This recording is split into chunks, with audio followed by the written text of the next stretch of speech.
और फिर भगवान ने कहा अभ्यास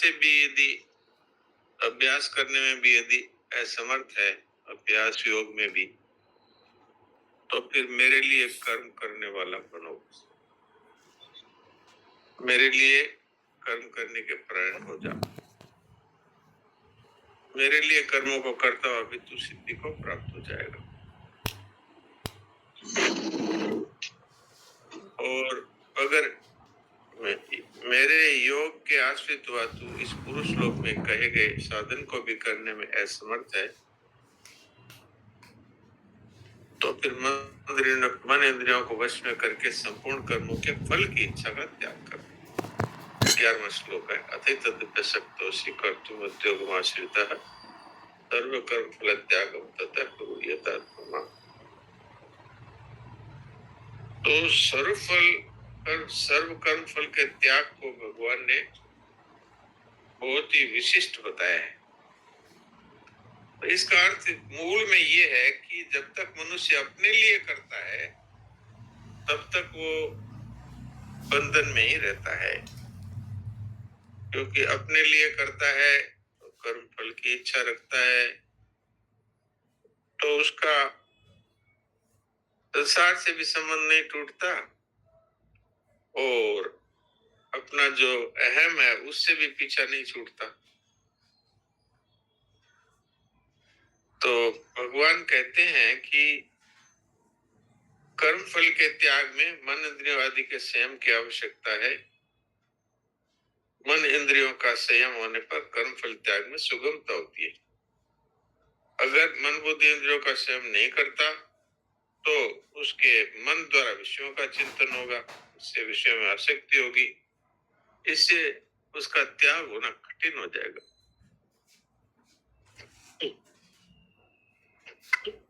यह सर्व कर्म कहने का मतलब यह है कि यज्ञ दान तप सेवा और वर्णाश्रम के अनुसार शरीर निर्वाह के लिए किए जाने वाले नौकरी है या कोई व्यापार है या कोई कृषि है,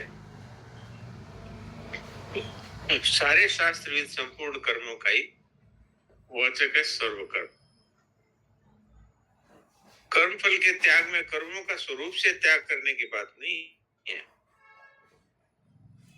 बल्कि उनके फलों में ममता आसक्ति कामना आदि के त्याग की बात है। कर्म फल त्याग की बात सुनकर कोई ये सोचता है कि जब फल ही नहीं चाहिए तो कर्म करने ही क्यों है।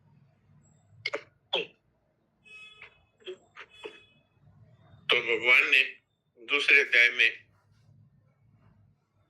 माते संगोष्ठो अकर्मणि कह करके भाई कर्म को छोड़ना नहीं है, ये बात भगवान कहना चाहते हैं।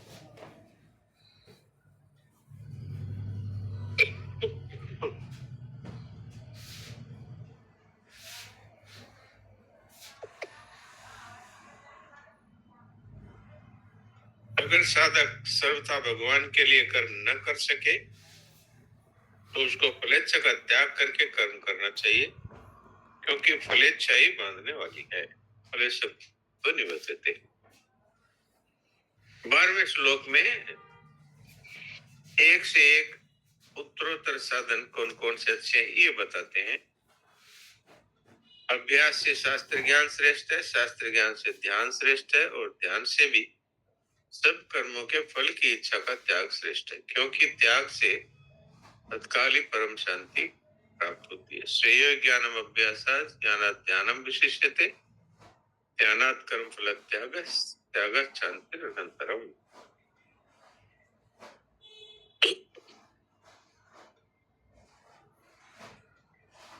तो अब हम लोगों के लिए मूल बात यह है कि समर्पण योग, अभ्यास योग, भगवत कर्म करने से भगवत प्राप्ति होती है, ये तो प्राय हम लोग समझते हैं, किंतु कर्म फल त्याग से भी भगवत प्राप्ति होती है, ये बात बहुत ज्यादा प्रसिद्ध नहीं है।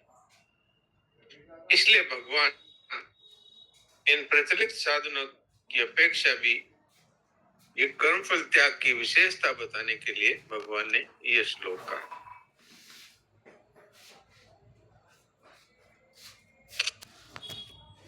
कर्म फल त्याग की इतनी विशेषता बताई है कि अगर मनुष्य केवल सेवा के लिए कार्य करे तो उसको योग तो सिद्ध हो ही जाएगा, और योग की परिपक्वता में बोध और बोध में संतुष्ट न होने से फिर उसको प्रेम की प्राप्ति अर्थात भक्ति की प्राप्ति हो जाती है। कर्मों में आसक्ति और कर्मों की फल की इच्छा, ये तो संसार में बंधन का कारण है। आसक्ति भी नहीं और फलेच्छा भी नहीं रही तो फिर इस तरह का कर्म फल त्यागी पुरुष सुगमता पूर्वक संसार बंधन से मुक्त हो जाता है। ये बात बहुत कम प्रसिद्ध है।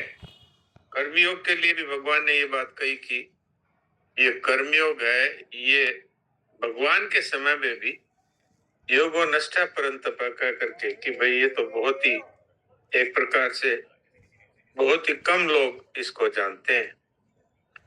तो अब तो और ज्यादा समय गिर गया, इसलिए भी हम संत महात्माओं के प्रवचनों में जहां भी देखते हैं तो ज्यादातर ज्ञान योग की बातें, भक्ति योग की बातें आती है, पर कर्मयोग से भगवत प्राप्ति होती है इस तरह की बात बहुत कम सुनने को मिलती है।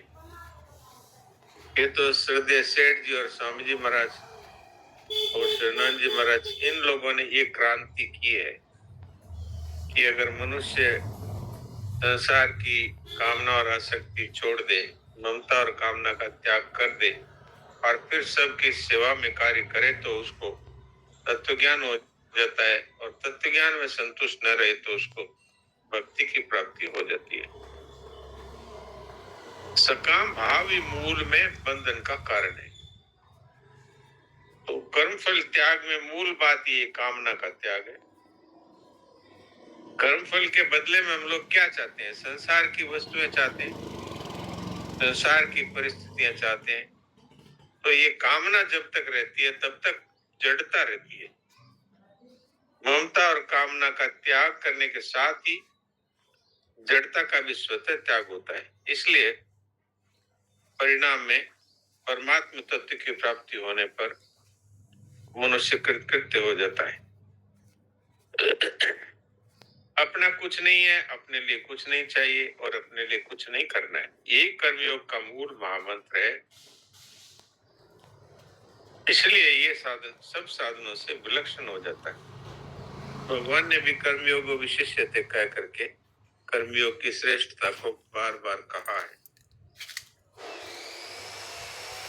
वास्तव में तो संसार से हमारा संबंध है नहीं, लेकिन हमने मान रखा है। तो संसार से माने हुए संबंध का त्याग करने से मनुष्य को परम शांति की प्राप्ति है।